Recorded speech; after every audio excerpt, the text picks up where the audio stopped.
My name is Max Stein, and I love video games. I'm the Megabuck. I really love video games. My name is Raph, and I also love video games. And welcome to the Game Treasure Podcast, where we discuss treasured video games of yesterday, today, and tomorrow. Warning, the Game Treasure Podcast is not for children or anyone with a brain. This week's episode, I'm very excited for because we are getting our very first video from the king of video games. We haven't heard from him all year. He's been dormant. We haven't heard from him for a couple months. Maybe he Where was on you been vacation. at? Where you been at? I think we're going to find out. I think we Oh, might man, find out. okay, I think all he's got a right. new hobby. All right. His New video's hobby, Just, all right. his video's just titled something about family, or it's all about family. I don't know. We'll find out later. Familia. But let's Oh my start God. off. Oh, Let's you start know off it. the episode with Buck and RetroGameTreasure.com taking us back to the retro zone. Buck, can you please hit me? Let's go back in time.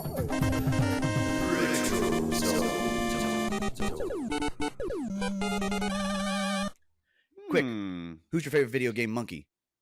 Donkey Kong. Wrong. It's all the monkeys in Ape Escape Academy for the PSP. Whoa. What is this? Yeah, I've gotta ask Escape this. Academy? Are they all in college now? In You've homage got a of super monkey with a megaphone and a helmet. in homage Yeah. to the Snake Eater Delta re-release coming out this year, Oh, and then yeah. bringing back the Ape Escape mini mode.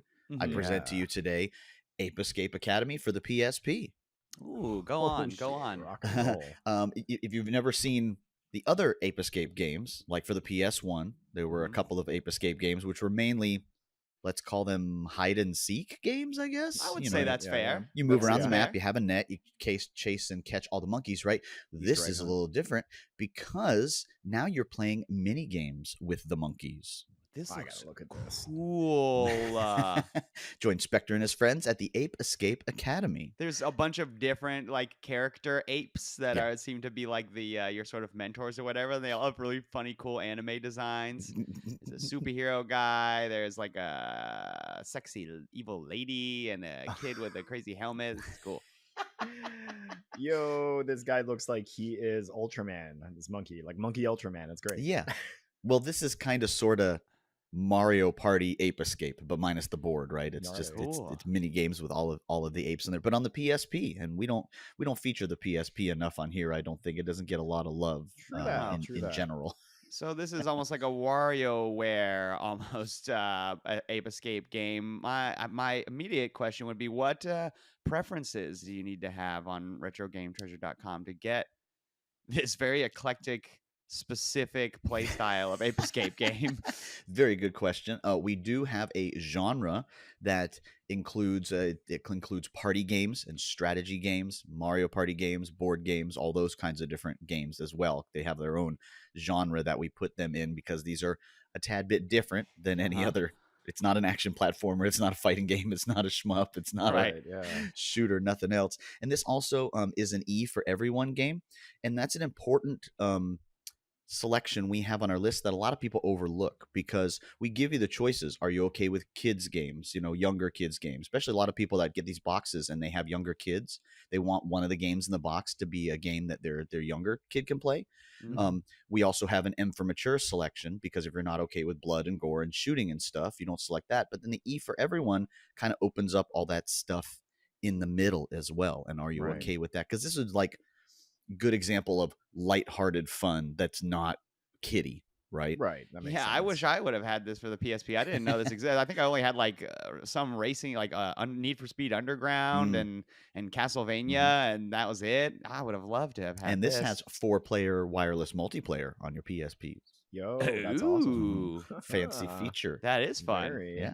Oh, yeah. Ape futuristic, if Escape you will. Academy for the PSP. Well, that's an excellent one. I've never heard of that, and I bet there are a lot of people out there that haven't heard of that as well. Great choice. So if you have a PSP, go to RetroGameTreasure.com so you do not have to hunt down your copy of Ape Escape Academy. Instead, Buck will just say, did you know that there's a game where there's a collection of mini games where you play as the apes from Ape Escape? And you'll say, no, I didn't know that. And they'll be like, it's for the console that you own. And you'll go, really? And then they'll go, yep. And then one day it'll just arrive for you to play. Go now to www.retrogametreasure.com to start collecting retro video games the easy way. We're going to take a quick break, and when we come back, we are going to listen to our message from the king of video games. Can't Right wait. back. Neither can I. Welcome to another semester at Ape Escape Academy, where we turn students into monkeys. Okay, it is time. It is time to hear from our dear friend who we have not heard from in quite some time. Gosh, I should have looked up what I think he was talking about handheld games last we saw him. Is that right? Was there the FPS ones? I remember I him feel being like he was in a drowned out by war. gunfire. Oh, Yeah.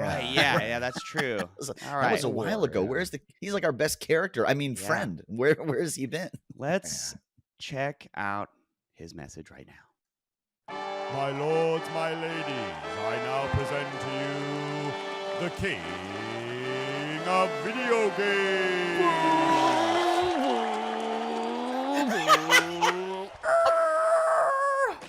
Oh, hello, Game Treasure Crew. It is I, the King of Video Games, sending you yet another request for video game gems. Isn't racing so cool? Oh, the way they zip around the track, I wish I could race for real. But my mommy says I'm too old to drive. And that's why I need your help. This week, I'm asking you to bring me your finest racing game gems. King of Video Games, out! He's making the car sounds. I see. King of video Yeah, he was games kind of is in afraid a of his junkyard mother. there. I don't think that car works. I think he was just pretending. He's not allowed to drive a car, as mom said, so he's got to be No. sitting in a stationary car. He's making car sounds. Right. Oh, yeah. yeah. Oh, yeah, Well, you know he's it. into cars now. I guess maybe he saw I guess that's the fan. That must be a Fast and the Furious. He's been reference watching on his behalf. Yeah. or Counts Yeah, he's Customs, been one of the watching some two. movies. Wow. Big Vin Well, King Diesel of Video fan, that Games. guy. Be careful. Don't get tetanus out there in that rusty golden junkyard. Because I bet if your mom knew you were playing out there, you'd be in trouble. Oh yeah. But I'll go first. I've got a good one for Please you, do. King. King of Video Games. I have an excellent racing game for you. This is an interesting one just because I don't play a lot of racing games, King of Video Games. I'm going to be honest with you. We're RPG guys here. We are puzzle game, strategy game guys here. Not a lot of fighting going on. Maybe when we were younger, we were fighters. Not a lot of racing going on. Not a lot of this black and white gameplay style. But I did reach into my memory banks and pull out what I believe was my favorite racing game from my childhood. I am talking about a 2001 PS2 classic published by Sony. And I don't know if Buck did this as a retro zone or not. I can't remember, but it's Kinetica. Knew it. Nice. Saw it on the shelf today, and I went, Mac's going to pick Kinetica. This game knew it. kicks ass. Mhm. That's so funny that you, because I was like, favorite racing game. Oh man, I can think of one. I Going can with think the of butts. exactly one. Like just playing it so much. So a couple things about Kinetica and why it is cool. First of all, this is the first game made by Santa Monica Studios. The first. Wow. The very first, first. pre-God of War. Wow. The very first game Santa Monica Studios makes is this game. So I'm just saying it's a good studio and it's their debut. It's the first game to feature this kinetic engine, which is what they end up using to build God of War later. So if you like the Oh, feel of God of War is what I'm getting at. If you recognize the fact that when God of War came out, everyone was like, whoa, this is a fantastic action game that feels really good. Now apply that idea to a racing game. Mm-hmm. And then double the coolness because this game features not cars, but racers who are wearing these kick-ass exoskeletons where they have like wheels on their hands and feet. And it's like they are the cars. It's really kick-ass. It's a bunch of like So funny. bikini-clad babes like as motorcycles, or like a big crazy hulking dude as like a tank, like almost like the bat cycle in the Dark Knight or whatever. Right. Yeah. The game it uses. I couldn't find much information on this, but there's something about the way the sound is done in the PS2 where they're like it uses blankety blank sound technology, and then I tried to do research on it and I was like I can't figure out what this is, but I do remember listening to it as a kid and being like this game pretty much sounds like Wipeout or something if you've ever played that at home. Obviously Wipeout has a bunch of licensed music, so it's better, but it's like a high intensity electronic music background that is just like in theme with the fact that you're racing in this like futuristic city. The exosuits have like anti-grav technology, so like the tracks are really cool and intricate and involve you going up like skyscrapers and then going down like a completely 0 degree just like downslope and doing loop-de-loops and shit like that. And then all of this is complemented with the fact that there is a trick system. There's so many cool things about this game. There's a trick system basically that reminds me of Tony Hawk or something, where while you are racing, you can press one of the shoulder buttons, which will then turn your button that normally makes you move left to right, because there's like 2 analog sticks. One does gas and one does left and right, which is strange, but you get used to it. And it's necessitated because you go into this trick mode where you have to actually use the left analog stick to manually do your tricks. Like press like, quarter circle to the left, quarter circle to the right, a full 360, whatever it is. And pulling off the tricks either while you're in the air or while you're on the ground will like help you gain boost meter as long as you land the tricks, but it will help you gain boost meter, which you can use like with a button later to just straight up turbo, like on a straightaway. Also, there's track boosts on the track, much like F-Zero or Mario Kart or something like this. But you can just go over them to just like go faster, but you can also press a button as you go over them to use it to, instead of gaining a speed boost at that exact moment, to instead fill up that boost bar in like that bank way. it. Oh, that's so cool. if you're I haven't in played this first game place and you're forever. like, I don't need any boost, I'm gonna fucking bank this into my boost Damn, so that why later don't if I more get racing overtaken, games have a mechanic like that? That's really clever. it's so cool. And then Yeah. and then of course, much like Mario Kart or something, there's crystals laid out all over the level. There's yellow ones and purple ones. If you grab 5 yellow ones or 1 purple one, you get basically a roulette wheel spins and gives you a random power like Mario. Most of them have to do with speed. Like there's one that lets you drift off your opponents.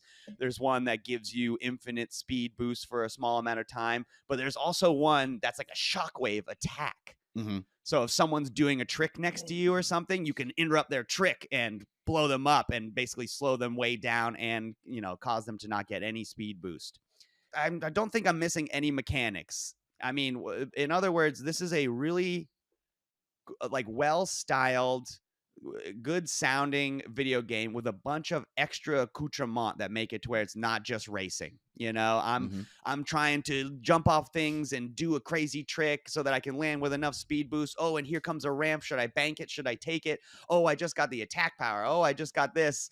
And I don't know. Like I said, I did not realize until I went and did some digging that this was Santa Monica Studios. But I think that it's also a test to. I don't think I'm the only one who thinks this way. I'm pretty sure this is a well-lauded game, and certainly the racing game that stuck out in my memory when we thought about this. And then lastly, the most important thing is this game is affordable. Like this is a game that could come in your Retro Game Treasure subscription box. Yeah. And it would be a racing game that I think that most people do not know. And if you popped it in your PS2 and you wanted some racing that isn't just Gran Turismo, that isn't just, pick a actual car and race on an actual track. You want some crazy cool sci-fi kooky shit with like anime undertones maybe, like Kinetica 2001 for the PS2 is a good ass game, King. You should get it. It's fun. It's good. Buck, what racing game do you have for the king of video games? I too require kooky, crazy ass stuff in my racing games. Look, King, I'm gonna level with you, okay?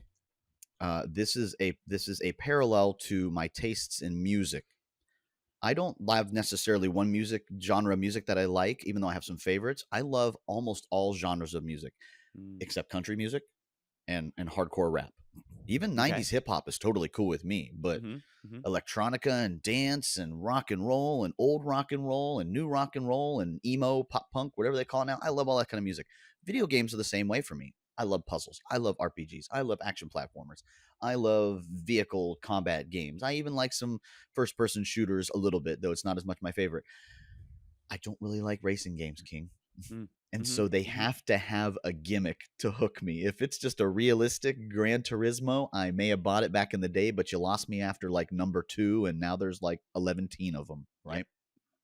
So I have mentioned some racing games before, though, as some gems that I really like. We mentioned F-Zero. Too easy. Can't just bring F-Zero, right? Mhm. I've done Wipeout XL as a previous retro zone. In fact, I had to go back and find it. That was about 50 episodes back, by the way. It was one of my first retro zones Oh, Hell because yeah. I love that game and the music and everything in that game too. I could even go arcade and talk about Iron Man Ivan Stewart's off-road racing and I something thought else. about it. Yep. But is that obscure enough for you? No, I'm going to go hopefully a little more obscure. Good. I'm going to go with Psychosis in 1996. Very famous for PS1 games. They made Wipeout. They made G-Police. They made Colony Wars. They made the Lemmings for the PS1 version. They made Blast Radius. I'm talking about the Destruction Derby series. Hell yeah. Specifically, Alright. Destruction Derby 2. All right. Oh, Destruction Derby 2 in particular. Go on. This I'm was intrigued. Psychosis was actually a big publisher and didn't make as many of these games. This was actually made by an offshoot of Ubisoft Reflections in 1996. They basically improved on everything, and I have my original long box PS1 Destruction Derby here. If you kids on Spotify want to pop over to the video for a second, this is my That's original beautiful. long box PS1 Destruction Derby to go along with my copy of Destruction Derby 2. They improved on the first game in pretty much every way in this one. The physics are a little bit better, everything else. If you Wow, never I'm watching gameplay and I just watched a car sideswipe another and caused it to roll Yes. over, and Uh-huh. that was amazing. It's cool. This So, game looks so fucking good for this- being a whatever year, 1995. the polygons really lend to this style of breaking things, right? And that's why, because Yes. Destruction Derby 2, they didn't up the graphics resolution a whole lot. They just worked on Right. frame rate and other things. But I digress. Let me backpedal. If you have not ever played a Destruction Derby game, you owe the entirety of the Burnout and Wreckfest, all of those series, you owe it to the Destruction Derby series because they're the grandpappy of all of those. That is so It true. is inherently a racing game. It probably started as like a Destruction Derby bowl, if you know what an actual Destruction Derby is in real life, where they're inside of like a bowl and they all smash into each other. It probably Literally started cars as that. fight. It probably started as that as an idea, and then they went, well, we should probably make it a racing game too.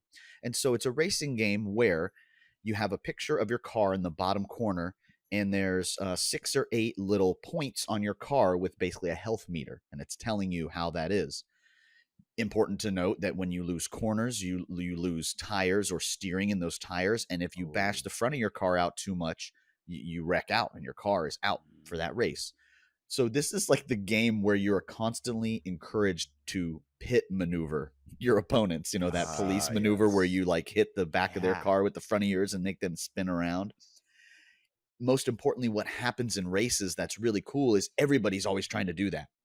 So Right. when you do that to someone, they either spin out in front of you or spin out behind you, and now everybody behind them is in like panic mode, trying to move around and miss that accident and get slowed down by it and do a 360 but keep their momentum going forward so they can stay in the race.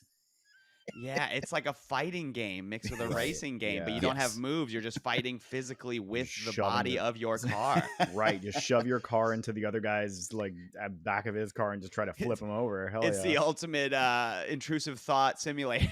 Yes. Oh, man. The things I wanted to. Yeah. Oh, Now, yeah. it yeah, had- this game is it. If I remember correctly, it has really good physics in the respect of the game works more towards making sure your car flips over and lands on its wheels, a la like the Warthog in Right. Halo, rather than like, well, Right. however it lands, it lands. Sorry, kid. Like to try and keep you in the race and keep the game going, right? Yes. So you're constantly having to mitigate those. You know, your engine starts to smoke if you hit too many people head on. So you can't just rear end the car in front of you because you're going to do just as Right, much you'll damage mess to yourself yourself. up. Yeah. Right. And so during the races themselves, you have to do that. Very notably so, though, this one also contains the Battle Bus Derby race mode where everyone is a school bus. Oh my God, that's amazing. Wow. It- I want to play this today. Yeah, this looks I really want cool. to Come on over. Let's play it. Yeah, so really good. fucking Probably the only awesome. downside to the first. So oddly enough, this was probably a frame rate thing. Oddly enough, while Destruction Derby 1 has 2-player split screen, Destruction Derby 2 does not. Oh, interesting. I does that don't. work? I mean, it I looks. got nothing. There's a lot of physics going on. From my memory from Destruction Derby was just the Destruction Derby part, like the actual just car smashing. And Yeah, you do this has start in got the. some nice levels. I'm watching one of the nighttime city Mhm. races, and Mhm. it's just like it looks nice as fuck. It I has all mean, that. The best part about doing the Destruction Derby was the first thing you did was drive your car in reverse, right? Because if you busted up your Right. trunk, it didn't matter.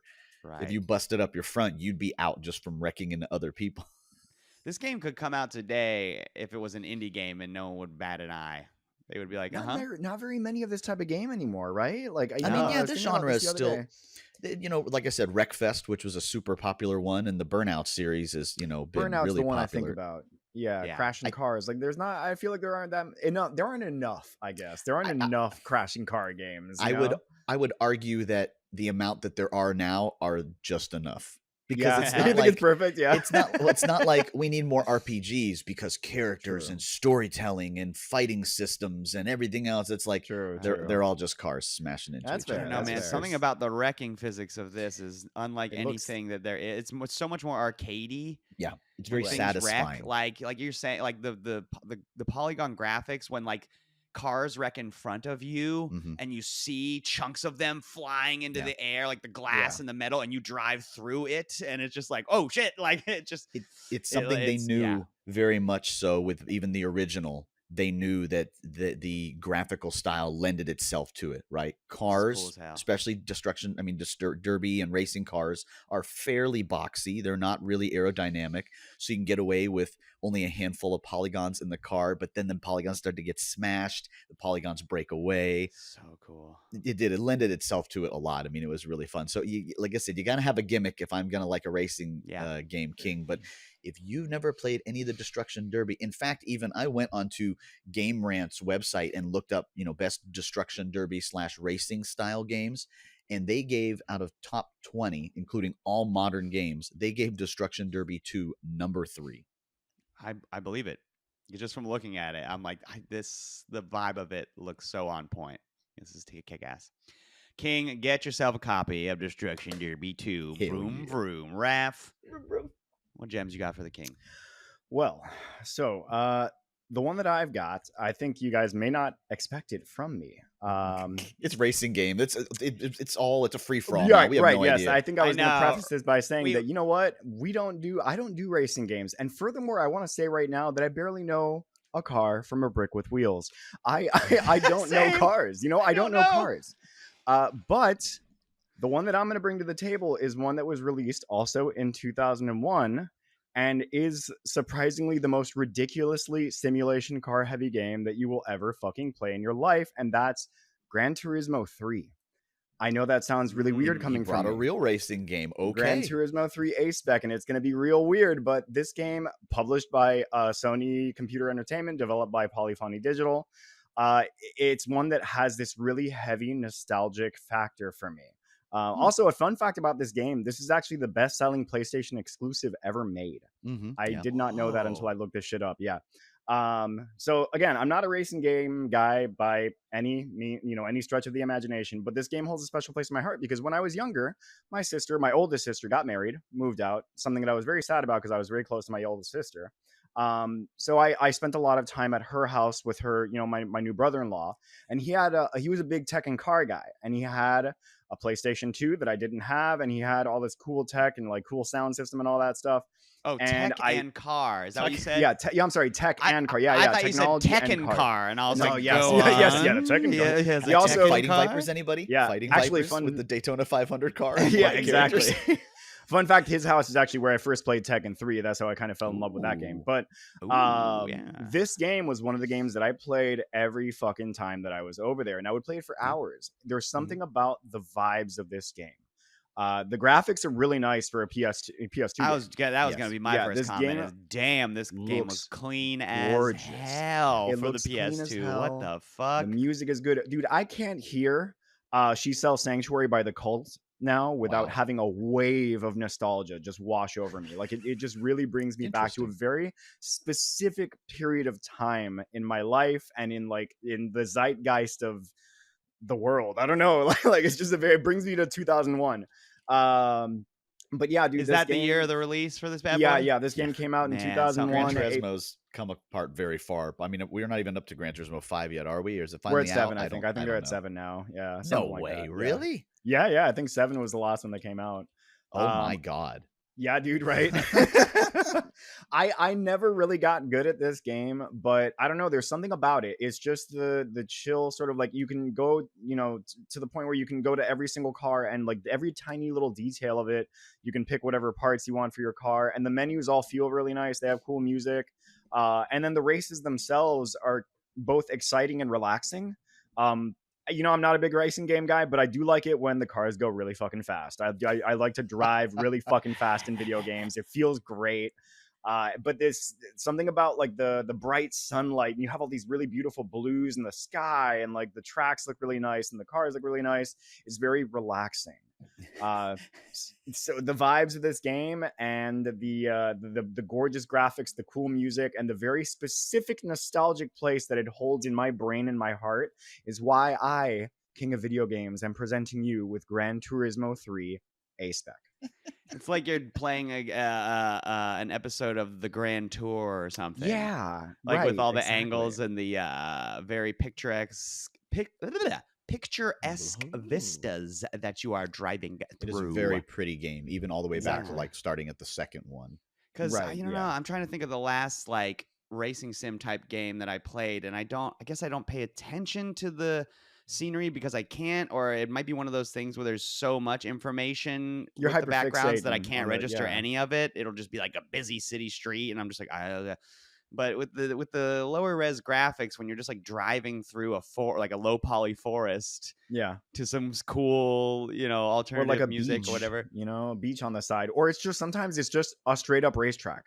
Like it's just a simple racetrack. like sometimes that is all Yeah. you need. That's very But on pretty. the horizon, yeah, you get some like Yeah. nice mountains or shit I like just that. memory unlocked a really great Gran Turismo story. This game had like just come out. I was in college and I went to go over to my friend Dan's dorm room to hang out and play with him. And I answered the door. I had just come from work. I worked at a golf course in college, so I always had like a collared shirt and slacks on and shit, right? Mhm. And I knock on his door or whatever else, and his roommate comes to the door and he opens the door and he goes, "Nah, we don't want none, man." And he goes to close the door and I'm like, "What? No, dude, no, I'm Dan's friend. I'm not here to sell something." What? It was like a door-to-door salesman. Like, I'm here to I just play came over to play Gran fucking Turismo, man. Gran Turismo, baby. And X-Men Mutant Academy.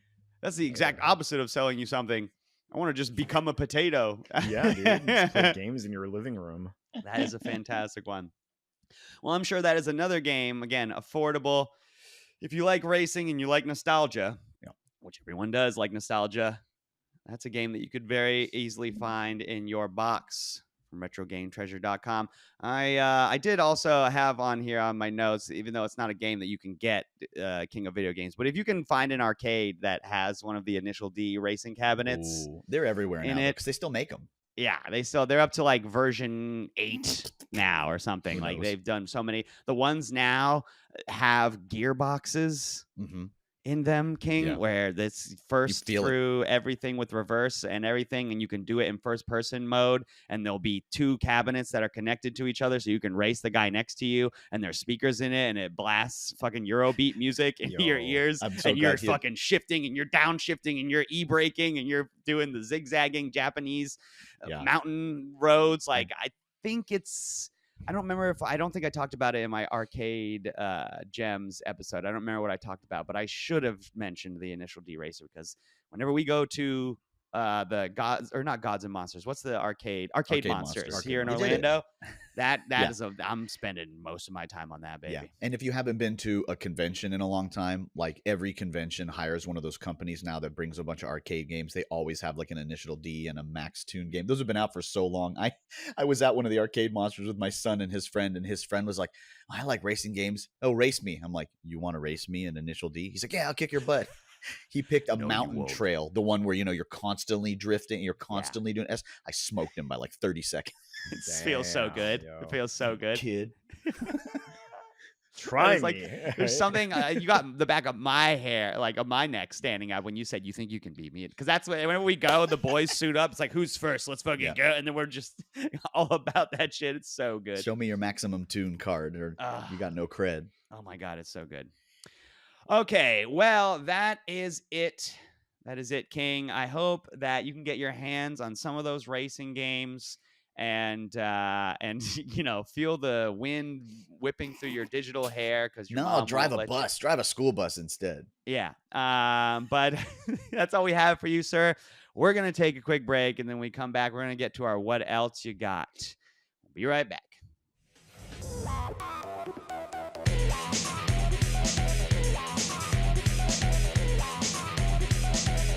All right, we're back. We are on our What Else You Got, the segment of our show where we can bring anything to the table, be it video game or otherwise. So this week, I've been playing a bunch more of Kingdom 2 Crowns with Tish. We are on our third set of heirs. So it turns out when you Cool. die in that game, your guys die and you become their children, Oh my quote lord. unquote. Literally. And the islands that you have cleared sort of, they don't like respawn all the way. Like your old infrastructure will be there, but any of the things that you unlocked on those maps will not be unlocked. So you have to re-unlock them by spending the different currencies in the game. And yeah, and when you get reborn, you go back to that first island. So it's like you stock up gold in the coffers of that first island, which is an upgrade you get later or whatever, so that you can, if you die, you keep coming back to that first island and then going wherever you want. It's really kick-ass. Tish and I have been loving it. She has fallen in love with it. Raph can attest to this. Like the other day, Letitia and I played for like 7 hours. Oh my gosh. Yeah, I was streaming and they had been playing before I was streaming, and then after I finished streaming, they were still playing. No wonder you're neglecting playing any Marvel Rivals or Hunt with me. Yeah, it's been crazy. She has been like, "You want to play that game?" Because you can't ever remember the name of the video game, but do you want to play the game? Do you want to play the game? They're like, yeah, let's play. But yeah, we've unlocked. She's got a griffin that she rides on because you start off with just the horses and they don't have any powers, but the griffin has like the power to flap its wings and push back enemies. And then I unlocked the other day like a fucking like a giant Komodo dragon thing that I ride on that spits fire. So now we have That's cool. We have modes of transportation that can actually fight back against the enemies, so to speak. Gosh, that sounds so cool, but there are too many good games right now. This isn't fair. I know. Yeah, we unlocked the Bronze Age, which is really cool. So now like we've unlocked like more like basically it's like you'll get a currency and you'll go, oh yeah, we forgot to unlock one thing in that first level. Let's go back there and get it. And then it'll be something cool. And you go, oh, let's bring this thing, which is, I unlocked a lady that you can bring to your farms to like soup them up. So let's make sure to bring her to the next level. There's like a guy that soups up your towers. There's a guy that whatever. So you have to find them, unlock them, and then remember to go grab them if you're going to leave without them if you want to.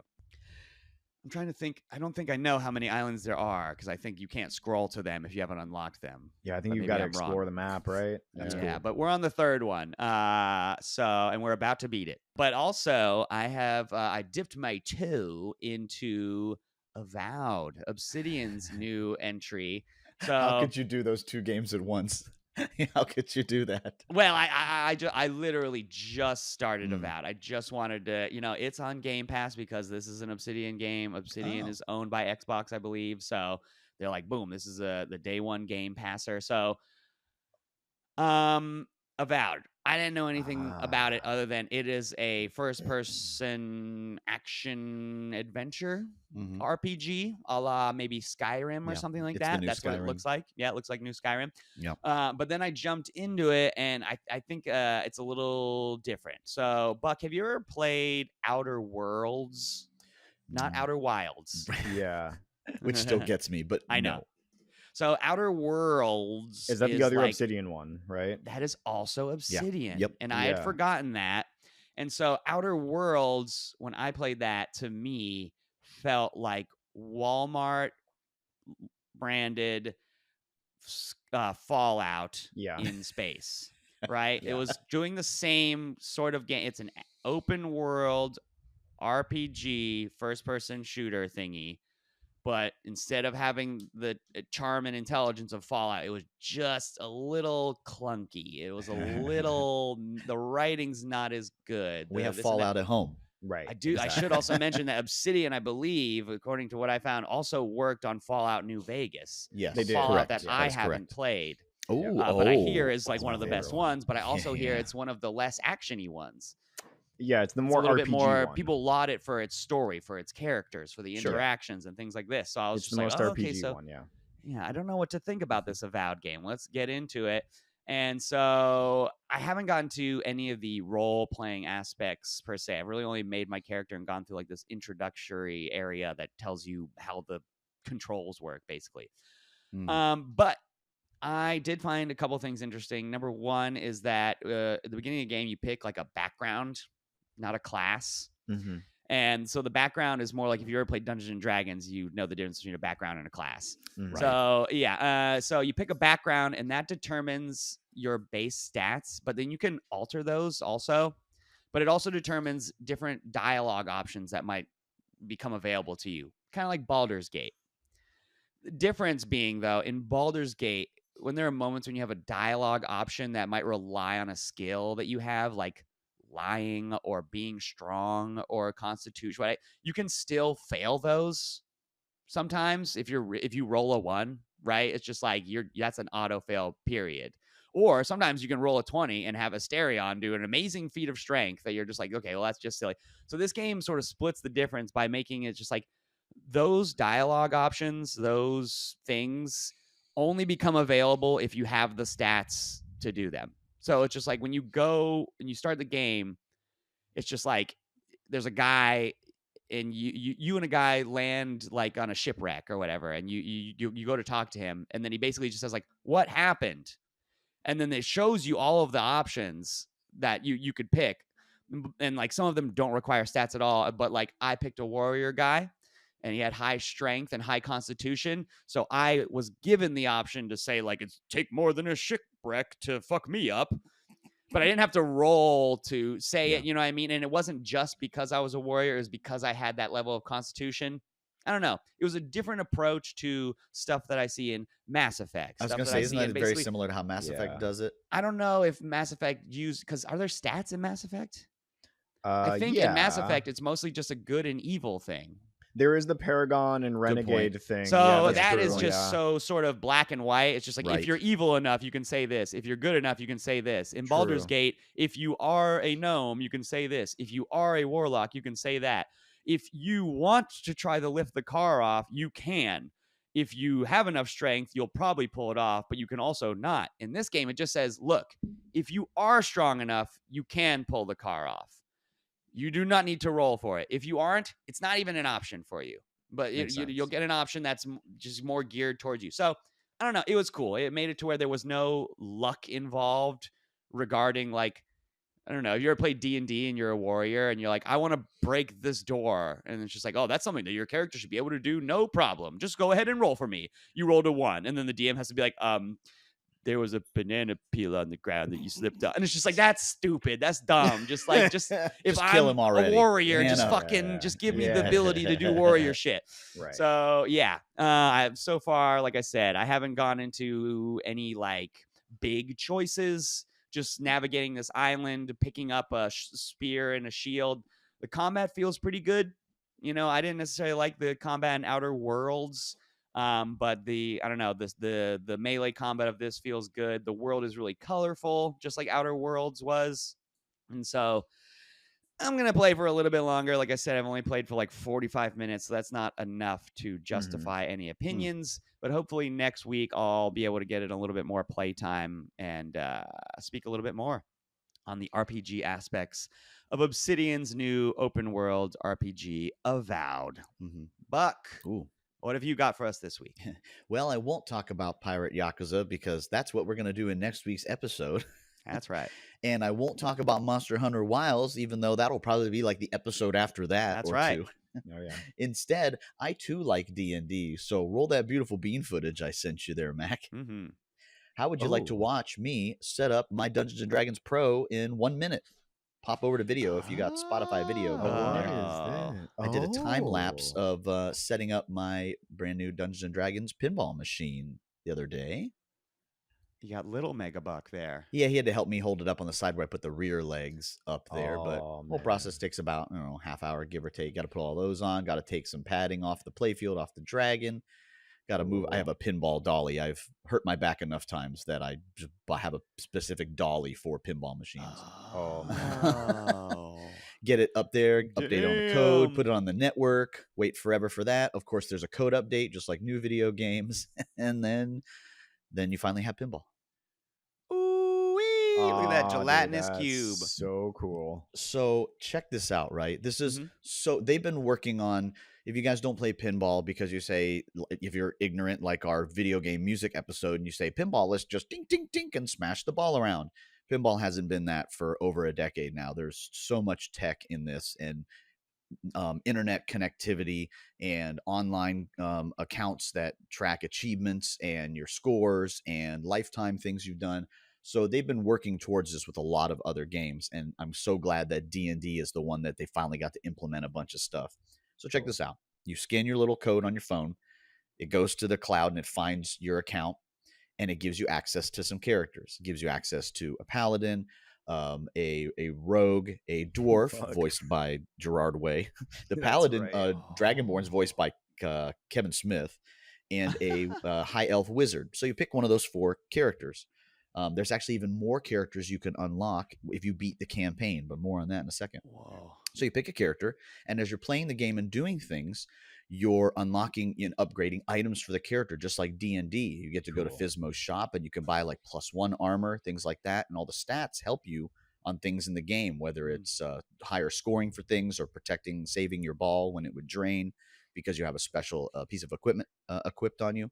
But more often and more cool than that is in pinball, old or new, if you're not really good at pinball, you don't get to see all the things, right? Mhm. It's like a progression thing. It has a bunch of modes. You have to beat certain modes to get to the next one. And so for better players, that's kind of cool because you get to see that. But for newer players, you don't get to see, you get to say the same mode and the same multi-ball over and over again, right? Yeah. So in this one, because you're saving it to your account, if you go to here, and it's all narrated by Matt Mercer, by the way, you're that's in, right. you pick whatever town you start in, and you've got, you're in Arabelle. Here's these kobolds, and it actually gives you a choice. And it says the town wants rid of these kobolds, and it says drive the kobolds out of town, kill all the kobolds. You get a choice, and that depends on what takes place in the game. But if you do that quest and you finish it, you kill or destroy or chase off the kobolds, you've now completed that quest on that character on your account. Meaning, if your ball drains and you die, and you play another game today or a month from now, it saves where you were, and you don't have to do that again. You get to Nice. continue the quest from where you are, and you slowly fill out this map as you're playing that game. So you don't have to do the same shit over and over again. You get to Yeah. see more and more of this game as you beat it. Further than that, your characters get saved to your profile. So let's say me and you and Raph want to play a game together, and you've each played separately and you all have a saved character. You can turn on co-op mode, and we can each bring a character to the party. And when we Awesome. play, let's say Max started a quest where he's fighting these skeletons, but then his ball drains. Now it's my turn. Now I'm fighting the skeletons, and I got to try and finish them off. Damn, That's that's cool as awesome, hell. dude. Yeah, that's really fucking cool. Does It picking has the a- different characters change your options for like what you can do? Like in- Absolutely. Oh, The High cool. Wizard, Oh, there's a man. shield, there's a piece of metal that actually protrudes if you hit the button out of the playfield and blocks the ball from going down the Wow. middle. And if you like pick the wizard, when that shield pops up, it pops up for a longer period of time. If you pick the Dragonborn Paladin, he's better against dragons. So when you fight the Dragon Multi-Ball, the dragon's voiced by Michael Dorn, by Lieutenant Worf. When you fight him, you get better bonuses against him because the paladin's better against that. If you play as the Wow. rogue, he's better than. So on top of that, it's got this video mode. Pinball machines have monitors and screens built into them now, Mhm. where if you go into the dungeon, you get to crawl the dungeon. So it'll say hit one of these to go shots to go left or right. You go left or right. Oh, you fought skeletons or you fought these wolves. And then now pick a door. Which door do you go through? So you crawl through this dungeon, right? But here's the kicker. It's really cool. That dungeon stays the same. So if you only got through 1 or 2 rooms and then you lost a ball or you got lost to a monster and you got kicked out, you can go back in the dungeon and if I go left, I fight skeletons. If I go right, I fight wolves because I tried it already. As you're trying to get to the treasure in the dungeon, right? Every Sunday it resets and RNG populates a new dungeon. And for the whole week, the dungeon that's stays the wild. So same. you got to try to get it done before the weekends. That's so cool. Dude. Oh my God. So you got to progress through all this stuff. And if you can finish the campaign with a character, Right. you can unlock more characters, more character Wow. classes. So you could too. like have all your friends come over on Sunday and instead of playing the D&D, you try to clear the D&D map or whatever. Dude, So it's next so- week it'll be different. And like if I'm going to play with you, I can take one of my leveled up characters, but I can push and hold a button and we start the game and I can make them a one-shot character in air quotes. In other words, they go back to level 1 just for this game with you and me. Wow. That is really cool. What an incredible machine. So God this- dang, yeah. Stern, you have outdone yourself with this one. An Unbelievable, right? So they- absolute marvel. Amalgamated all this tech and software into this beautiful package. And I'm That's so so glad that amazing D&D was the game that IP. they... And all these voice actors, crazy. Raph, what else have you got for us this week? I've got 2 games for you guys this Hmm. week. You played 2 games? Wow. 2 games, yeah. The first one was one that I played on stream on Sunday, and it was a great fucking time. And I That was really think cool. you guys should definitely get it. I played the Headliners with some friends on stream. Oh, I watched a lot of you guys playing playing Holy that. screaming. shit, this Was- game is awesome, dude. It's like if you took Content Warning and turned it into like Gantz, the anime, or like if you added the Cloverfield monster into it or some shit like that. Like, dude, there are times that the premise is that you guys are photographers in a city that's being attacked by monsters constantly. Yeah. So you have to fly in on a helicopter and then you got to land and you have to try to take photos of things and you have to try to get better photos. Depending on what's in the photo, you get more money for them. And you have basically the way it works is you've got 3 press passes per sector or per level that you're playing in. If you lose all your press passes, then you're fucked. You got to start over. But it's cool. It's a little different from like Lethal Company. You don't have to hit you have to hit a quota, but you get 3 chances to do so. It's not like this sort of desperate, like, oh, I've got to hit the quota or like, oh, we're dead or whatever. You can kind of like do it sort of at your leisure. It doesn't really matter if you fail. I don't know. You have a few chances to try it, but the monsters in this game are gnarly. The environments are cool. Like, Content Warning was cool, but it also was sort of drab and gray and a little boring to look at. This is like bright and colorful and like the city looks really cool. You're in a whole city environment. So the first time that we played, we landed in the city, start walking around. I see people running through the street and I'm like, oh shit, there's people that are in the city too. So like I snapped a picture of like a civilian running through the street in his underwear and I got some points for that. I saw some military guys walking around and I'm like, oh shit, let me get a picture of the military guys. Got some points for that. So then we found a building and we're like, let's go in the building. And it's kind of procedurally generated a la, Lethal So Company cool. or Content Warning. And we're walking around and we start seeing monsters in the building. So we're snapping pictures and stuff, whatever, we almost die. And then we go to leave. And as we're leaving, the fucking Cloverfield monster is just there, I saw that like walking in the through the middle street of the street. And That bro, was we're terrifying. freaking out trying to run past this thing. Anyway, it grabbed me and it ate me. Like, it just grabbed me and it ate me while my friends ran to the helicopter. I saw one of the parts where one of your smaller monsters just like walloped your friend across the room, and you were like, "They're not dead, but their arm had fallen off, and they had to pick up their own arm and bring it pick up your own limbs. So you get pictures of people with their limbs torn off, and you get points for that. There's a whole system of like points, extra really points neat. that you get for photos.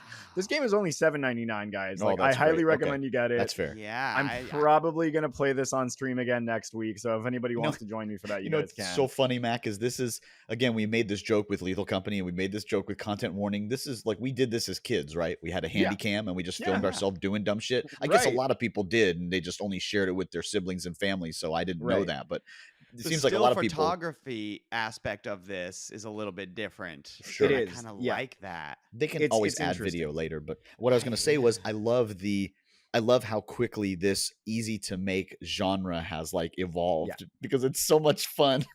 Yes, and This this feels like a looks refinement of it. awesome. It's like it takes all the things that I like about those other games and then kind of discards the things that I don't like. You get money and you can use that to buy stuff, obviously, but like you always have cameras. The flashlights, I don't think those replenish every time, but you don't really need them because you have lights on your cameras sometimes. And it's I don't know, it's a really cool game. It reminds me of, I think I talked about this as a What Else You Got, I don't even know how long ago, but a game called Umurangi Generations, Oh no, I which don't is a remember that. game where you play as a photographer, but it's a puzzle game. I see. And so you're in a okay. world, and you're given a list of things to take photos of, and so you're basically, it's like scavenger hunt, where you're trying to find the things in the level to get a picture of them. That's So neat. yeah, I think I could think of a couple photography games now at this point, and I Yeah, don't there's think quite I've a few ever of them. seen a Yeah. It's not just the photography horror-based aspect. Yeah, it's photography the game. horror. They all of these that have evolved this way have some type of like scare and horror aspect because that's fun, right? It's fun Well, to not see your Umurangi is what friends. I'm saying. No, I'm saying Yeah. these other Yeah. ones that have been really popular, Lethal Company and Right, Content exactly. Warning. Yeah. Content warning. Headliners. It's fun to see your friends get scared and panic, and like there was the Everybody moment has where fun. like Right. we were in the building. I'm like, guys, we should probably get back to the helicopter, and then like we're all running from something inside. I'm like, okay, all right, and I go out the door, and then I look out, and there's a weird panther looking monster there that just chased me, and I go, no, guys, go back inside, and we'd have to run back inside and then kind of like plan our escape. It was a good time, man. All right, But I'll anyway, buy this. you guys should definitely get it. But my Uh. second game is actually so yesterday, the open beta for the new Fatal Fury game started. So I signed up for it. City and of the Wolves. Yeah, City of the Wolves, and I was City of playing Wolves. that earlier today. This is going to be a day one buy for me, I think. Yeah, it looks it's- great. Wow, really? Yeah, It looks great. it's really fun. It looks really nice too. Like it's got this sort of like cell shaded look that looks like it's almost like hand drawn. Sign up for it because the beta is running from yesterday till the 24th. So if you want to check it out, go ahead. Obviously, Understand too how late. the episodes air. Cut that out. No, I'm talking to you guys specifically. Yeah, anybody. I'm sorry, you guys are fucked. I'm sorry. You guys are but fucked. Get it when it comes out. It's gonna come out April 21st, and it looks like a banger, dude. The art style looks super cool. It's not as fast paced as like the King of Fighters games, but It's a Fatal Fury game. Was that? I'm sorry. Yeah, it's a Fatal Fury game. game. That is the differentiation Right. between those two, and there's that weird line of what's the difference between King of Fighters and Fatal Fury, This one also doesn't have like a front and a back lane like some of the older Fatal Fury games, which was stupid anyway. Yeah, exactly. Yeah, I didn't like that in the old ones. I think. Did you ever play Garo, Mark of the Wolves? Yeah, Before Mark of the that Wolves was the first one that got rid of that. Yeah, masterpiece. Exactly. And that was the last Fatal Fury game that came out, and it came out like 26 years ago. So this is pretty Yeah. exciting. It literally that came was out the when I was in last college. one. Mark Yeah, of the last Wolves? one was in 1999. Damn. Because they just went King of Fighters after that. They didn't. Exactly. Yeah. Yeah, they stopped with the Fatal Fury games. They're set like in Mhm. an alternate universe and all that stuff. But yeah, Right. it feels a little bit more like Street Fighter. There's a little bit more Yeah. footsies involved. I know Street Fighter 6 is more like more aggression heavy. Like you kind of have to be more aggressive in that game than you would in previous Street Fighter games. But this one definitely has like the footsies involved in there. The aesthetic is So really funny. cool. Reminds me of the JoJo's fighting game, the look of it. Yes.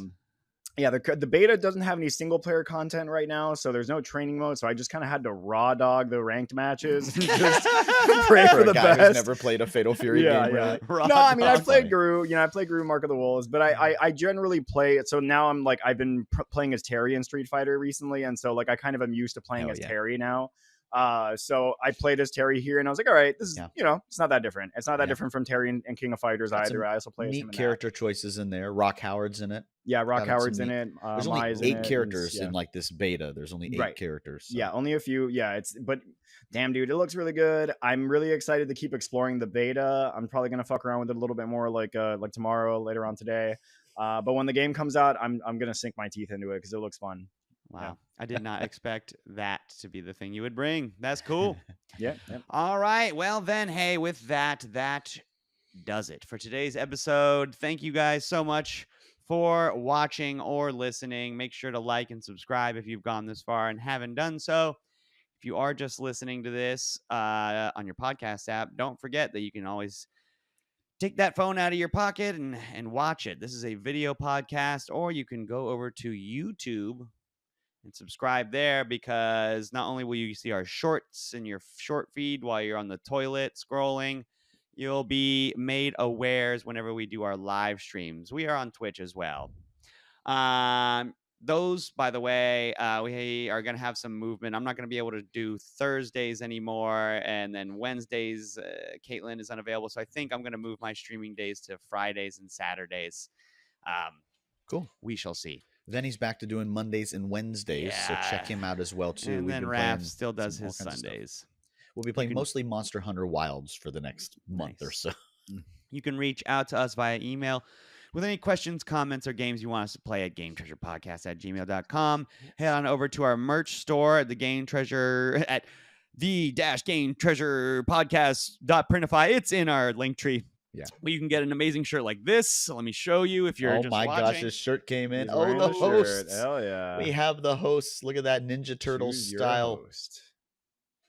Love Wonderful it. merch. I got a mug as well with the King of Video Games on it, but it's in the washing machine right now. Yeah, head on over to, finally, and most importantly, you can head on over to our Patreon at patreon.com/the GTP. Subscribe and gain access to our exclusive content. Right now, we have the first 2 episodes of our deep dive series into UFO 50, a game that I just keep on finishing. It's I really fun to beat go back and Porgy. visit I'm those just- too, because sometimes those games kind of It's fade away a bit, and you keep playing. There's so much content there that I love it. so much. Yeah. Hey, for the cost of a cup of coffee, go do the Patreon thing. Come on. Yes. That's right. We yes, want to please. thank Crunkwitch, the band, for the use of our theme song, Clash of the Droids. And lastly, but not leastly, we would like to thank RetroGameTreasure.com. Owned and operated by the Megabuck, Retro Game Treasure is a subscription service that takes the hassle out of collecting retro video games.